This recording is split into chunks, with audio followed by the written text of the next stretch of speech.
This is the basic question related to the food chain, food web. Confusion रहता related to definitions. In this case, you need to know the definition of the each word. What are the phagotrophs? What are saprotrophs? What are detritivores? And last वाला सबको पता होगा कि गलत है. All heterotrophs are directly on sunlight for energy. This is the question from your NCERT book.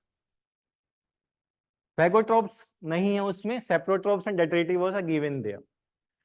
Phagotrophs को आपको एक तरीके से पता होना, phagocytosis नाम सुना होगा आपने, जिसमें पूरा engulf करते हैं, वहीं से phagotrophs लिंक हो जाता है.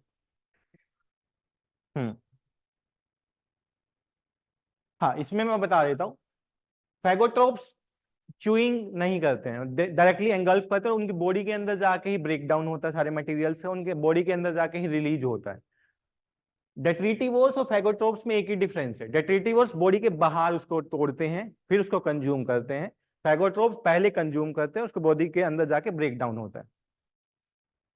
हाँ, काम करते हैं डिकम्पोजिशन में. This one of the component there. Let's see this question. इस तरीके के बहुत सारे कंपोनेंट्स हैं जहां पे आपको पता होना चाहिए basic idea. UPSC is not going to ask कि बहुत ज्यादा टिपिकल पूछेगा. They are going to play with the words. Phagotroph saprotrophs में क्या डिफरेंस है.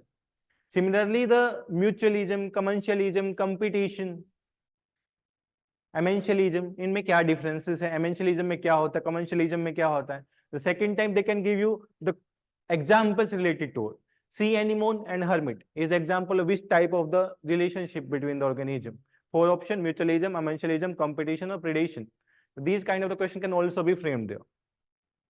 The first is phagotroph ingests solid organic matter, breaking it down internally. Right or wrong? Saprotroph absorb soluble organic compounds directly through their cell walls. ये पता होना चाहिए. आप mostly confuse यही होंगे कि सेल वॉल्स के थ्रू एब्जॉर्ब करते हैं, कहाँ कैसे एब्जॉर्ब करते हैं. तो it should be the clear कि saprotroph directly through the cell walls करते हैं. और ये लाइन लिखी हुई है. हाँ, सेप्रोट्रोफ में जितने भी डेट्रिटिवोर्स, बैक्टीरिया, वायरस, ये वाले होते हैं उसके थ्रू. और इसमें अलग अलग कंडीशन भी, फंजाई भी हो सकता है, and also different kind of the organisms. Detritivores contribute to decomposition by consuming detritus, but do not play a significant role in the nutrient recycling. ऐसा पॉसिबल ही नहीं हो सकता कि विदाउट डेट्रिटिवोर्स साइकिल पूरा कंप्लीट हो जाए. This cannot be possible, so this statement is wrong. We need to know the function of the detritivores as well, function of saprotrophs, how they help in the recycling और how they help in the different kind of products को कैसे वो degrade करते हैं, break down करते हैं. Next statement is all heterotrophs rely directly on the sunlight for energy. तो ये देख के ही हमें लग रहा है कि heterotrophs not meaning they are dependent on the sunlight. If the condition is autotrophs, उस केस में we can say they are dependent on the sunlight, but all the heterotrophs not directly dependent on sunlight. This is also wrong. This is also wrong. So answer will be only B here.